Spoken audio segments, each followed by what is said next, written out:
Volume 3, Chapter 62, Resistance in Massachusetts. While the Congress prepared to meet, revolutionary struggles were greatly intensifying in Massachusetts.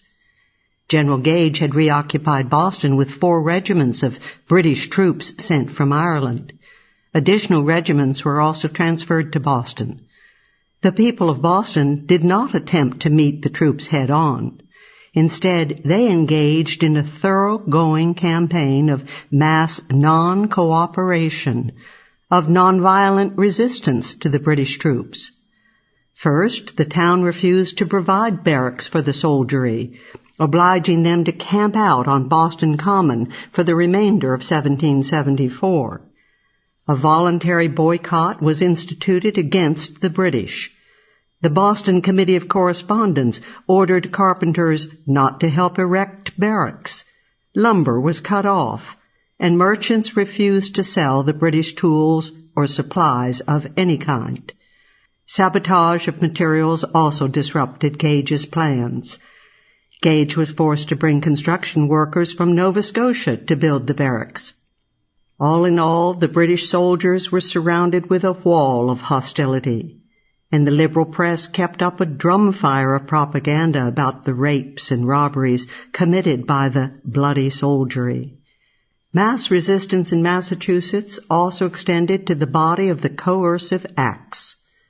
In August, Gage published a list of 36 new royally appointed mandamus councilors, who succeeded the old councilors in accordance with the Massachusetts Government Act. A meeting of delegates from the towns declared them unconstitutional and suggested a new revolutionary provincial Congress to become the new government of Massachusetts. The knot of notorious Tories chosen for the new council was subjected to intense mob pressure, which forced the councillors either to resign or to take refuge in the arms of British troops in Boston. Abijah Williams, Lieutenant Governor Thomas Oliver, Justice Peter Oliver, Foster Hutchinson, and 11 others were forced to resign. So extensive was the use of Boston as a place of refuge for Tory officials that the Whig leader Edmund Burke caustically taunted the British in Parliament, saying he had often heard of such places for thieves, rogues, and female orphans, but it was the first time he ever heard of an asylum for magistrates. General Gage contemplated sending troops into the countryside to protect councillors and judges from popular wrath, but threw up his hands at the universality of opposition to these appointees. The royal courts were also subject to harassment, now that judges were removable at pleasure rather than for ill behavior. The Pittsfield town meeting urged the people to resist the coercive acts to the last extremity, and resolved that no courts should sit until the Massachusetts Government Act was repealed. Indeed, all courts were stopped throughout Massachusetts by methods ranging from persuasion to outright coercion. In Boston, the Chief Justice and sheriffs were unable to find a juror who would be sworn so that the Superior Court could meet. To settle its special problems, as the center of conflict with Great Britain, Massachusetts, during the summer, was preparing for an extra-legal provincial Congress in the autumn. County conventions overwhelmingly protested the coercive acts and attacked the appointment of officials at royal pleasure, the destruction of trial by jury, and the payment of government salaries apart from any control by the representatives of the people. All implied that even armed resistance would be justified to prevent enforcement of the coercive acts, and called for a provincial Congress to organize the opposition.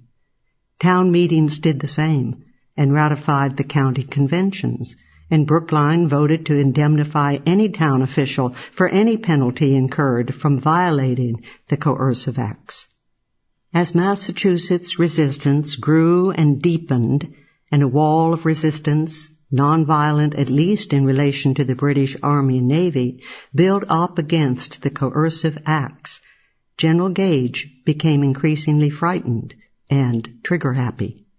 He was under increasing pressure by his superiors to reflect the chauvinist contempt of the British for the Americans.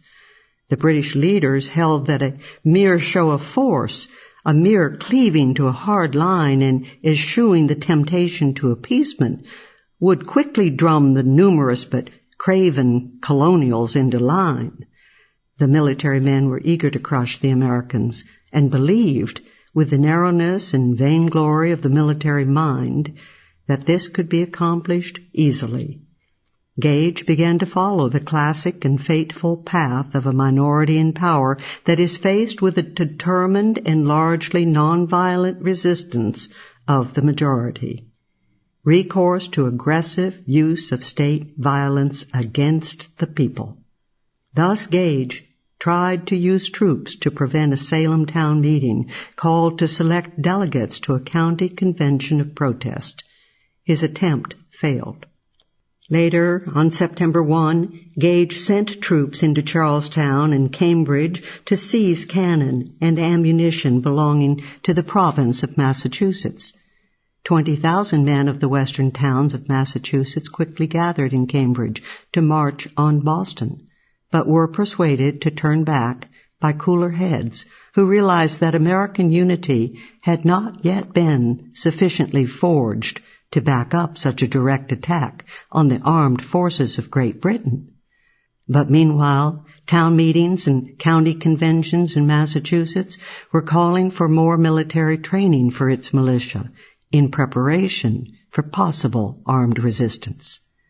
Despite General Gage's increasing reliance on aggressiveness and bluster, he recognized that his concrete military situation was precarious.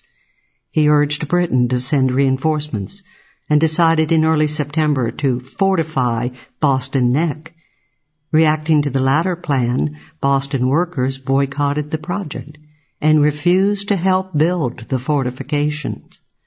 Learning that Gage would apply at New York, Boston's Committee of Mechanics successfully warned the New Yorkers not to export carpenters to Boston.